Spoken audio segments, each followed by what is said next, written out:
Hello Mr. Squires, it's Jack from Swindon Caravan Centre, and today I'm going to do the internal tour of your caravan. Obviously I'll do a two-part video because I will do the inside one on this video and then I'll also do the outside one on the other video, but you'll receive both. So, obviously when you first come into the caravan, just directly above the door you're going to have this control panel here. Now it does almost exactly what it says on the tin. So the first thing you're going to come in and switch on is this one here. That's master switch on, powering the caravan. Obviously, when things are off, let me turn that one off, for example, the blue light in the corner will not be illuminated as a way to say that I'm not on. As and when, obviously, the blue light's illuminated in the corner means whatever icon you've pressed is on, basically. So, like I said, you've got the first one there is your mains or your master switch. This one here will do all of your internal lights in one hit. They are all individually switched. You'll have light switches like that dotted here, there and everywhere in the caravan. But obviously if you wanted to kill all of them via one button, you can do via that one just there. Then obviously once you've connected your water outside, I want to start bringing that into the caravan. Obviously switch that one on there so the blue light's illuminated. And then obviously just simply the case of going to your taps, run your taps, let all the air pass through and away everything will carry on as normal. Alright? Obviously, it's very difficult to show you that there's hot water in the caravan, but there is. And then obviously you've got this one here, which is simply for your on light, all right?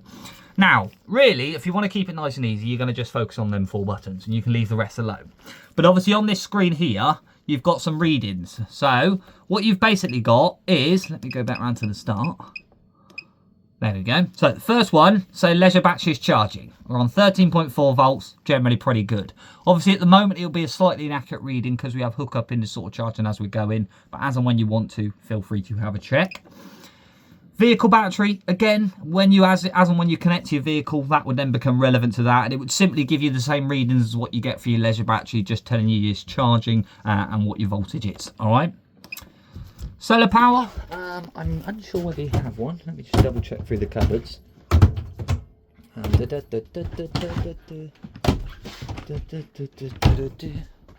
think I saw one as I was going around, but I could be wrong.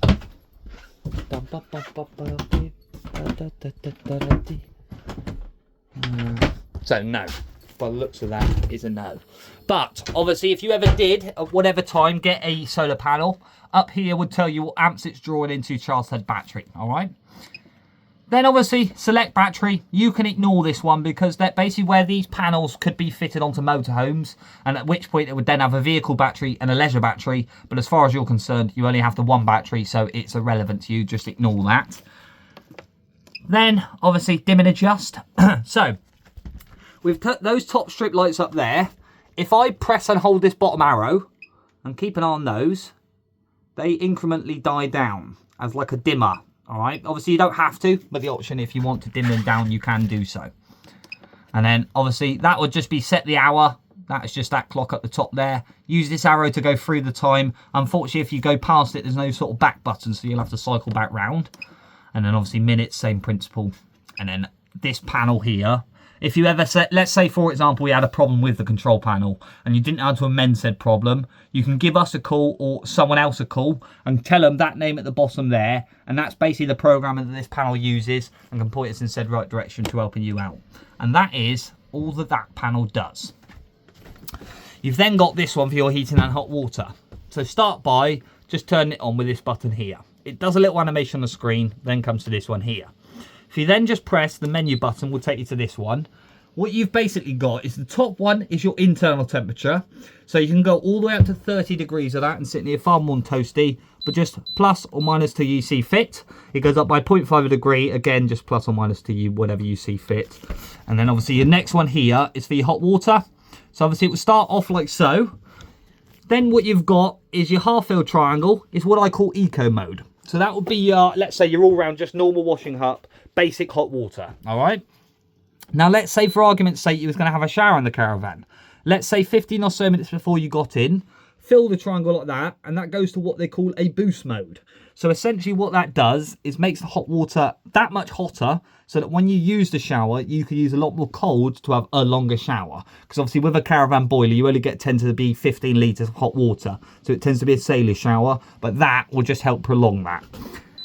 You then obviously got this one, is how to power the heating system off electric. Obviously starts off, you have 1, 2 or 3 kilowatts on that. And that will obviously just depend on certain sites will allow more amps. So basically you could give it a bit more power, get up the temperature a lot faster. All right. Obviously in your lovely year's worth of reading, which is in that little pack underneath there, obviously that will tell you what uses what sort of amount of ampage. But obviously accordingly to certain sites, you'll know what you can and can't get away with to a certain degree anyway. All right. Obviously you can also run it solidly on gas. So as soon as that is illuminated green, it will try to ignite himself on its own. Obviously, if it works correctly, fine. But if it doesn't, let's say for argument's sake, it detected a problem.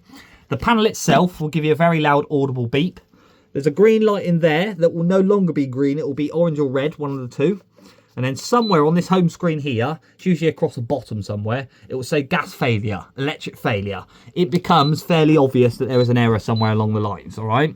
Now, the other thing you could do is you could turn the electric and the gas on at the same time, and this will run your heating system off a mix, which would essentially kick up your boiler onto gas. Once it then reaches whatever temperature you've set it to, say 22 degrees, the electric will then take over and maintain that. It's just obviously in cold weather, gas just gets there quicker than electric does, all right? Again, then you've got some settings down here that you can go through. This will be sort of timers, brightness of the screen, that sort of thing. Basically, if you want to make your life more complicated, go into there.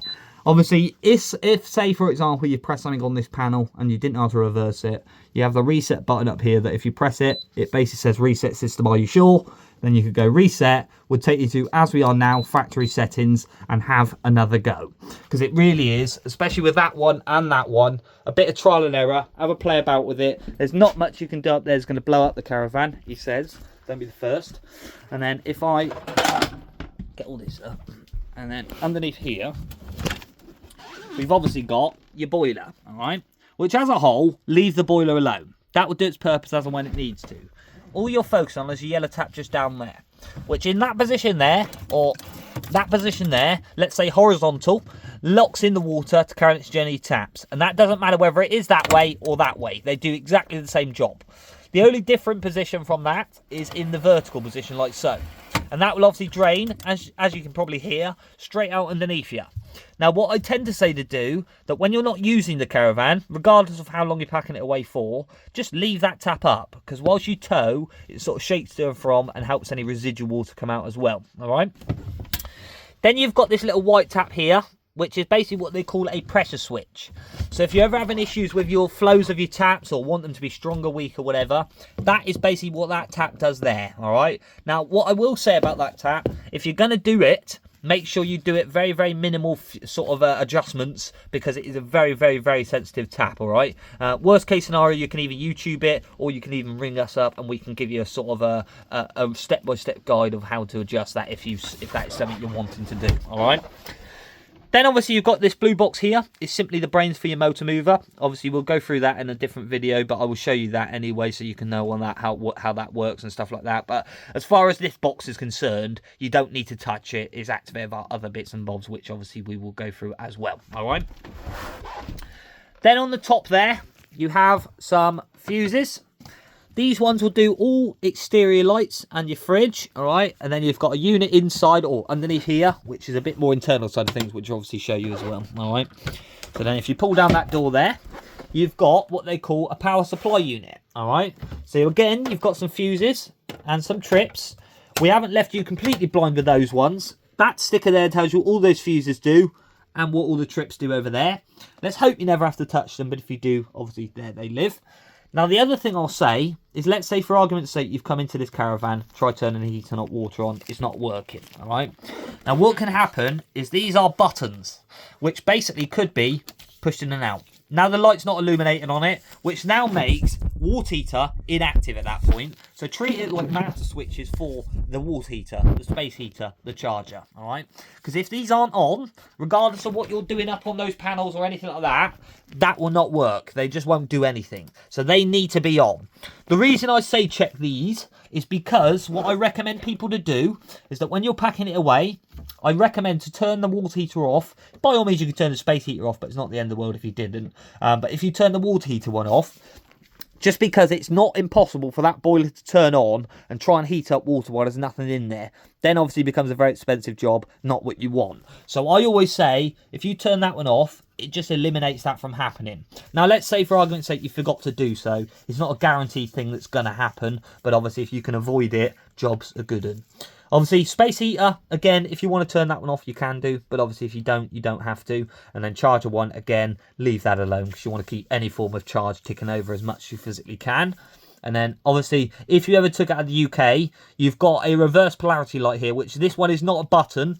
All that does is when it's got a problem, it will illuminate a light like that as a way to say to you that it's not a problem of your caravan, it's the electric coming to your caravan. Because obviously I know that in France and places like that, the electricity runs a bit differently, and it's just an indication to you to say it's not the electric, or that it's not your caravan, it's the electric coming to the caravan at that point, all right? Then you have a system shutdown button over here, which I would maybe say only do if you're winterizing it. So let's say you're packing it away and it lives on your drive. Leave that one alone. The only time I'd ever say use that one is if you're packing it away and it's going to storage site and you're not easily accessible to the caravan. And let's say we're leaving it for 3-4 months at a time. Then I would turn that one off. Just because it will eliminate or turn pretty much everything off in the caravan at that point. But obviously if you're doing just general quick stays and whatever else and it's easy accessible to you, you can just get away with turning those two off just there. Alright? And that is all that lives underneath there. Then obviously you've got your fridge, which pretty much works nice and easy. Press and hold this button a couple of seconds, the fridge turns off. Same obviously vice versa. And then you've got these three here to go through your modes. So first one here, mains hookup as we are now. Generally nice and easy.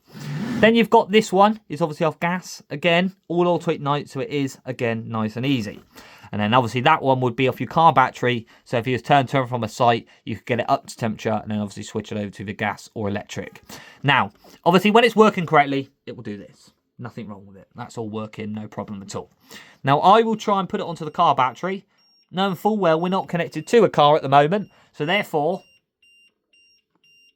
gives you that aggravation there to say something somewhere is not right.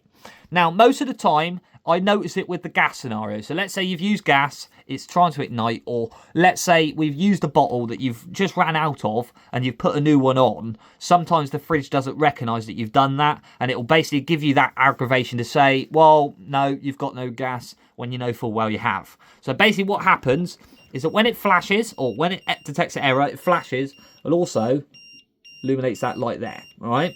Now, once you've gone out of the caravan and sorted out whatever the problem was, whether it was electric, gas, whatever it was, come in and press that one there. And that is a reset for the fridge, and that will generally tell it you've sorted out said problem, and it will then carry on as normal at that point.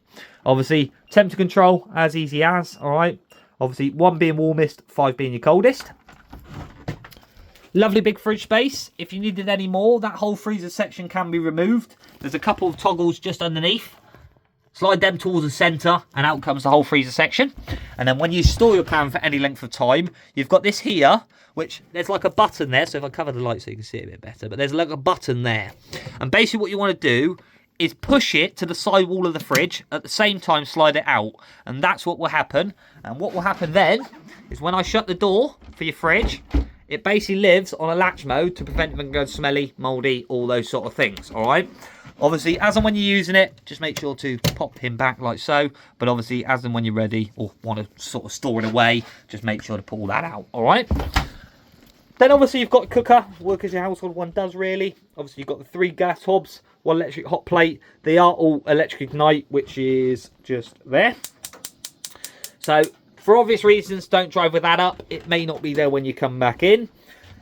Then you've got in here a grill pan and a handle in there.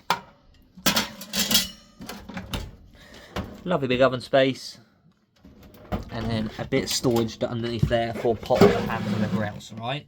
Now you will have underneath there some gas taps. Now these are all on and they're all ready to go. What I highly recommend to do is just do it via the gas bottle outside of the front locker. I don't really recommend touching them at all. Absolutely fine to leave them on all year round and just kill it via the source, which is the main or the easiest and safest way to do it. There's a little light down there which is activated via that switch just there. All right. Obviously, apparently quite a good little night light, I've been told. And then in here, you've got, where you've obviously got the wet central heating system mixed, that is essentially your boiler mix for that, right? Now, all that lives in there is 50-50 of pink antifreeze and distilled water, just a 50-50 mixture of each. Now, as a normal thing, you should be absolutely fine to leave it alone. It's a sealed unit, it shouldn't do anything, or you shouldn't have to do anything to it, shall I say. But obviously, it's got a little window there that's got a min and a max in the window.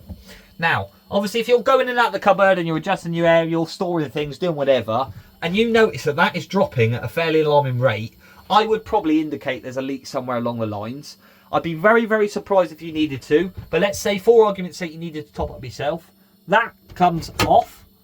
Obviously, make sure the heating system's off on that panel before you do so, because basically what you do is undo this, and it will come out, this whole part will come out, and it comes out on like a stick, all right? And on the bottom of that stick is a fan. And if the heating's on, that will obviously be spinning, which would then cover you and the caravan in pink antifreeze, which is not ideal. But obviously, as a normal thing, I would be very, very, very surprised if you ever had to do that yourself. We should, obviously, upon a service, we'll bleed, change, replace it anyway. But as a normal thing, I'd be very surprised if you ever had to do it. But obviously, generally, you've got that window there that you can keep tabs on it anyway. Then you've also got your TV amplifier and aerial. So your TV amplifier is up there, all right? Now that's pretty much ready to go. Just plug into your points and away you can go. You've also got on there a signal finder. That at the moment is obviously it's green, but accordingly to you adjusting your area, I don't know if you can see it very well on the camera, but it basically changes colour accordingly to how good or bad the signal is, all right? Obviously red being the worst, green being the best, all right? But obviously adjust that to wherever you see fit. Now the common rule of thumb with your aerial anyway is undo that and then push it up and follow everyone else. Now let's hope you're not the first ones on site and have to find it yourself, but follow everyone else's direction is the common thing to do. Now on this little aerial here, you've got this little window. That's going to tell you at the moment we're at horizontal, right? Now let's say you've got a half decent connection to your telly, but feel like it could be a bit better. There's a white handle here that you can wind, and it starts going into a red box, which when finished has a red V on it like that. And if you watch the aerial from outside, it goes from horizontal to vertical, and it's what they deem to be a fine tune. By all means do so.